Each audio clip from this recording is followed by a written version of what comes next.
කොහොමද ඔයගොල්ලෝ හැමෝටම මම හිතනවා ඔයගොල්ලෝ හැමෝම මුලින් ඇති කියලා. ඔන්න අදත් වෙන්න වගේම වැදගත් දෙයක් ගැන තමයි ඔයගොල්ලොත් එක්ක ෂෙයා කරගන්න ආවේ. ඉතින් මේ අපේ YouTube channel එකේ හුඟක් O level කරන නංගිලා මල්ලිලා ඒ වගේ මේගොල්ලෝගේ අම්මලා තාත්තලා ඉන්න නිසා මං හිතුවා O level වලට මේ දවස් ටිකේ වැඩ කරලා කොහොමද A9ක් ගන්න. මොකද O level කරන කෙනෙක්ගේ ලොකුම ටාගට් එක තමයි එහෙම නැත්නම් හැමෝගෙම වගේ ඩ්‍රීම් එකක් තමයි කොහොම හරි A9ක් ගන්න එක. ඉතින් මං හිතුවා අද වීඩියෝ එකෙන් O level වලට A9ක් ගන්න මේ ටික දවස වැඩ කරන්න කොහොමද කියලා ෂෙයා කරගත්තොත් ඔයගොල්ලෝ හැමෝටම ලොකු උදව්වක් වෙයි කියලා. ඉතින් අද අපි බලමු කොහොමද මේ දවස් ටික වැඩ කරලා ඔයා A9ක් ගන්න ලෑස්ති වෙන්නේ, එහෙම නැත්නම් ඔයා A9ක් ගන්න කියන එක.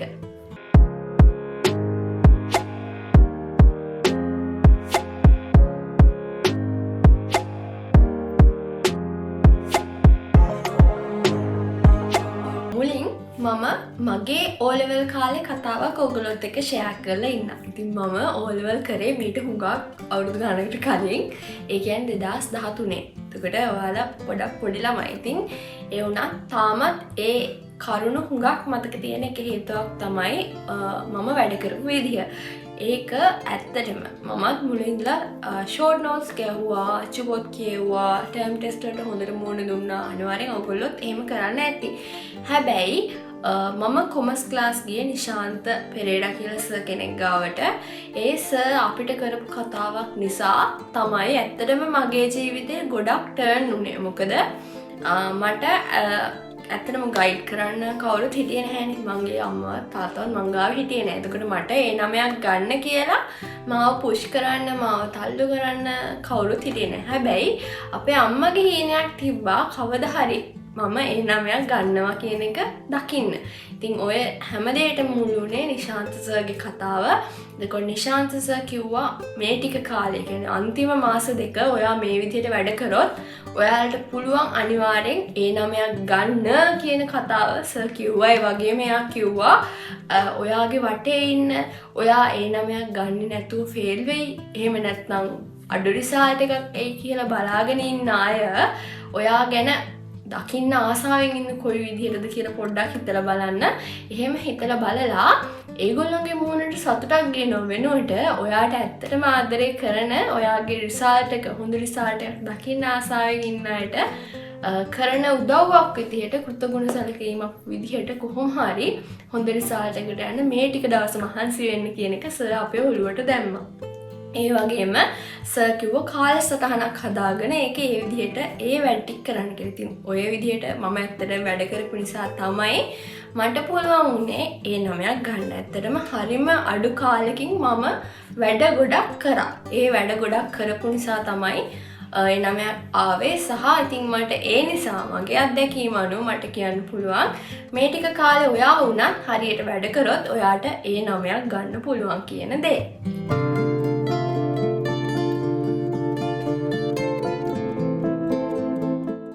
පළවෙනිම දේ තමයි ඔයා කාලසටහනක් හදාගන්න එක.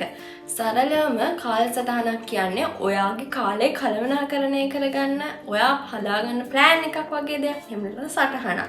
ඉතින් මේකෙදි ඔයාට පුළුවන් දවස් 7 ලියලා මේ දවසේ මම කරන්න තියෙන වැඩ මේවා. ඉස්කෝලේ යනවා, පන්ති යනවා, එහෙම නැත්නම් තව මොන හරි අමතර වැඩ තියෙනවා ඒව දාගන්න. ඊළඟට ඔයාට පුළුවන් ඔයාට ඉතුරු වෙන වෙලාව තියෙනවා. ඒ කියන්නේ ඔයාගේ වැඩ ඉවර වෙලා ඔයා නිදින වෙලාව අතර ඔයාට කොච්චර වෙලාවක් තියෙනවද කියලා බලලා ඒ වෙලාව ඔයා කොහොමද ඔයාගේ පාඩම් වැඩවලට යොදාගන්න කියලා ඔයාටම සැලැස්මක් හදාගන්න පුළුවන්. ඉතින් ඒ ගැන සම්පූර්ණ කියන්නේ ඔයා කොහොමද කාලසටහනක් හදාගන්න කියන එක ගැන වීඩියෝ එක අපේ ඩිස්ක්‍රිප්ෂන් එකේ තියෙන මේ වීඩියෝ එක අද්දිත් ප්ලේ වෙනවා.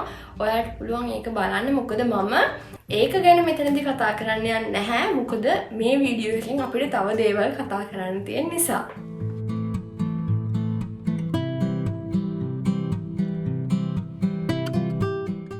දෙවෙනි දේ තමයි පාස් පේපර්ස් වලට මුල් තැන දෙන්න.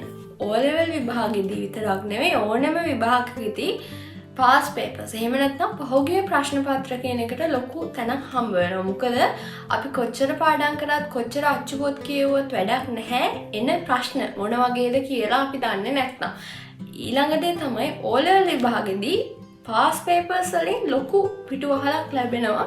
ඔයගේ විශාල විශේෂයෙන් බුද්ධ ආගම ඉතිහාසය සිංහල වගේ විෂයන් වල එකම විදියට තමයි විභාග ප්‍රශ්න පත්‍රය හැදිලා තියෙන්නේ. එහෙම නැත්නම් ප්‍රශ්න එකම ප්‍රශ්න තමයි අර ආපහු රිපීට් වෙවි ඇවිල්ලා තියෙන නිසා මේ ක්ලාස් ටිකේ පොඩ්ඩක් මහන්සි වෙලා මේ දවස්වල පොත් ටිකක් ගණන්නේ. ඉතින් ඔයාලට පුළුවන් ඔයාගේ කවුරුරි පරණ O level කරපු කාගෙන් හරි අක්ක කෙනෙක්ගෙන් හරි අයියා කෙනෙක්ගෙන් හරි එහෙම නැත්නම් ඉස්කෝලේ කෙනෙක්ගෙන් එහෙම නැත්නම් එකසින් කෙනෙක්ගේ කාගෙන් හරි කමන්නේ නැහැ O level papers ටික හොයාගන්න. එහෙමත් හොයාගන්න නැත්නම් Google එකේ search කරලා බලන්න papers download කරගන්න පුළුවන්කම ඔයගොල්ලන්ට තියෙනවා. ඉතින් download කරලා අඩුවට print කරන තැන් ඔයාලගේ ගෙවල් වලට ඇති. එහෙම නැත්නම් universities ළඟ තියෙනවා. ඉතින් බලලා ඒ තැනකින් ඒ papers ටික print කරගන්න. print කරලා උත්තර පත්‍රයේ ප්‍රශ්න පත්‍රයේ දෙකම ඔයාලා ගාවට අරගන්න.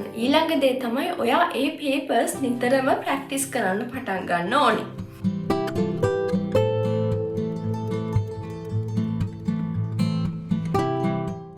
තුන්වෙනි දේ තමයි විෂයන් 9ටම එකම විදිහේ බරක් යොදන එක. ඒ කියන්නේ ගොඩක් වෙලාවට අපි ආස විෂයන් නිසා අපි අකමැති විෂයන් අපිට මගහැරෙනවා.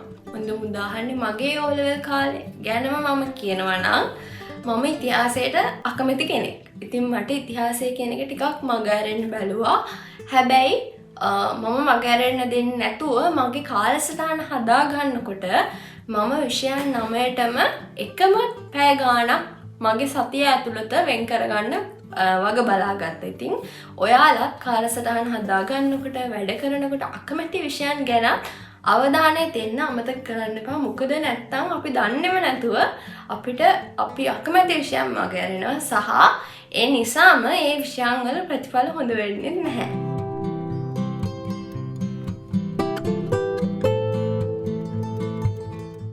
හතරවෙනි එක තමයි පුංචි කොටස් පාඩම් කරන්න පටන් ගන්න. ඔයා හිතන්න ඔයා දැනටවත් වැඩ කරලා නැහැ. කිසිම සූදානමක් නැති කෙනෙක් කියලා ඉතින් එකපාර ලොකු වර්ක් ලෝඩ් එකක්. එහෙම නැත්නම් ඔයා හිතන්න ඔයා දවසට මුළු කියන්නේ එක විෂයක්ම පාඩම් කරන්න ගන්නවා. ඒක ඔයාට දරා ගන්න බෑ. මොකද ඔයා පාඩම් කරලා හුරු කෙනෙක් නෙවෙයිනේ. ඒ නිසා මුලින් පොඩි විෂය කොටස් පාඩම් කරන්න පටන් ගන්න.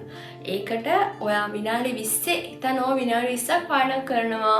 ඊට පස්සේ තව විනාඩි 10ක් ෆ්‍රී එකකින් ඉඳලා ඊළඟට ආයෙ විනාඩි 20ක් පාඩම් කරනවා. ඒ වගේ එක්ක පාඩම් මම දැන් බුද්ධාගම පළවෙනි පාඩම් කරනවා. ඊළඟට තව විනාඩි 10ක් ඉඳලා මම වෙන සිංහල පළවෙනි පාඩම් කරනවා. ඒ වගේ පොඩි කොටස් වලට ඔයා පාඩම් කරන දේවල් කඩා ගන්න. මොකද එහෙම නැත්තම් ඒක දිගටම කන්ටිනියු කරගෙන යන්න අමාරු වෙනවා. ඉතින් කාලසටහන හදනකොට විශේෂයෙන්ම ඒ ගැන සැලකිලිමත් වෙන්න.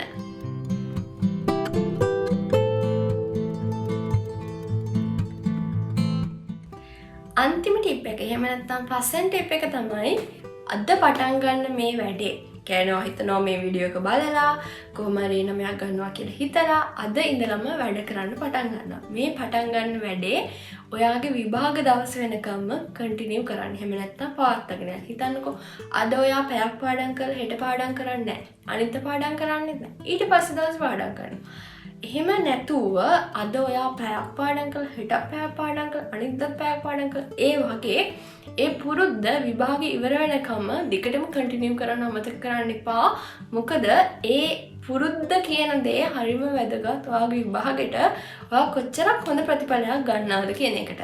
ඉතින් මං හිතනවා ඔයාට A9ක් ගන්න වැඩ කරන්නේ කොහොමද කියන එක ගැන මේ වීඩියෝ එකෙන් අයිඩියා එකක් එන්න ඇති. එහෙම නැත්නම් අදහසක් එන්න ඇති.